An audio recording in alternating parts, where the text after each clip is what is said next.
அதிக மைலேஜ் மற்றும் மாருதி சுசுகி இந்த ரெண்டு விஷயத்தையுமே எப்பவுமே பிரிக்க முடியாது.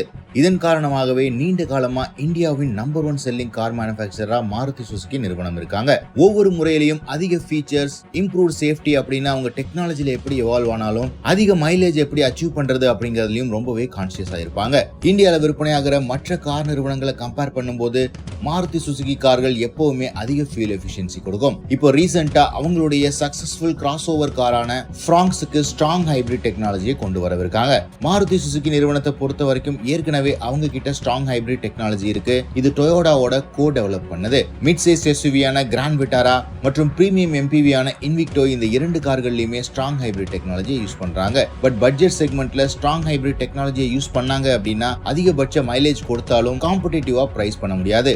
இதன் காரணமாகவே ஸ்ட்ராங் ஹைபிரிட் டெக்னாலஜிக்கு பெரிய ப்ராப்ளம்ஸ் இருக்கு எல்லா கார் மேனுஃபேக்சரர்ஸையும் கம்பேர் பண்ணும்போது. பட் மாருதி சுசுகி நிறுவனம் அந்த பேரியரையும் பிரேக் பண்ணி இப்போ ஃப்ராங்க்ஸுக்கே ஸ்ட்ராங் ஹைபிரிட் டெக்னாலஜி கொடுக்குறாங்க. அதுவும் டொயோட்டா கூட கோ டெவலப் பண்ண parallel ஹைபிரிட் டெக்னாலஜியை கம்ப்ளீட்டா ரிமூவ் பண்ணிட்டு இப்போ சீரிஸ் ஹைபிரிட் டெக்னாலஜிக்கு போக போறாங்க. சீரிஸ் ஹைபிரிட் டெக்னாலஜில காருடைய கம்ப்ளீட் பவர் ரெக்வயர்மெண்ட்டை ஒரு மோட்டார் தான் சாட்டிஸ்ஃபை பண்ணும். அதாவது ஒரு எலக்ட்ரிக் மோட்டார் தான் உங்களுடைய காரை பவர் பண்ணும். பட் அதுல இருக்கிற ஐசி இன்ஜின் ஜெனரேட்டரை பவர் பண்ண யூஸ் ஆகும். இதன் காரணமா சிங்கிள் மற்றும் மோஸ்ட் எஃபிஷியன்ட் ஆர்பிஎம்ல ஐசி இன்ஜின் ரன் ஆகும். இந்த ஐசி இன்ஜின்ஸ் வெறும் பேட்டரியை பவர் பண்றதுக்கு மட்டுமே யூஸ் பண்றதுனால, மேலும் இந்த ஹைபிரிட் டெக்னாலஜில ரீஜெனரேட்டிவ் அப்ரோச்சும் யூஸ் பண்றதுனால சிட்டில இன்னுமே அதிக மைலேஜ் இருக்கும். சரி, எந்த இன்ஜின்ஸ்ல இதை இம்ப்ளிமெண்ட் பண்ண போறாங்க அப்படின்னா ஏற்கனவே ஸ்விஃப்ட் மற்றும் டிசைர்ல லான்ச் பண்ணப்பட்டிருக்கிற லேட்டஸ்ட் ஜெனரேஷன் Z12 இன்ஜின்ல தான் இந்த ஸ்ட்ராங் ஹைபிரிட் டெக்னாலஜியை கொண்டு வரவிருக்காங்க. ஏற்கனவே ஸ்விஃப்ட் மற்றும் டிசைர்ல கிட்டத்தட்ட 25 கிலோமீட்டர் அபிஷியல் மைலேஜ் கோட் பண்றாங்க மாருதி சுசுகி. இந்த ஸ்ட்ராங் ஹைபிரிட் டெக்னாலஜியை கொண்டு வந்தாங்க அப்படின்னா இந்த மைலேஜ் ஃபிகர்ஸ் 35 kmpl வரைக்கும் போறதுக்கு சான்சஸ் இருக்கு.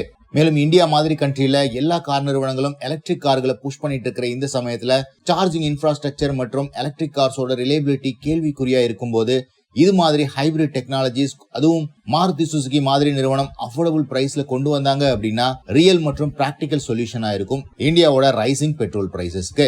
ஏற்கனவே மாருதி சுசுகி ஃப்ராங்க்ஸோட இந்த டெஸ்ட் வெஹிக்கிள் லீக் ஆயிருக்கு. இதுல ஹைபிரிட் அப்படிங்கிற பேட்சிங்கும் பார்க்க முடியுது. இது கம்ப்ளீட்டா கேமோஃப்ளேஜ் பண்ணாத காரணத்தினால எந்த விதமான மேஜர் டிசைன் சேஞ்சஸை இந்த ஹைபிரிட்காக ஸ்பெசிபிக்கா எதிர்பார்க்க முடியாது அப்படிங்கறதும் தெரிய வருது.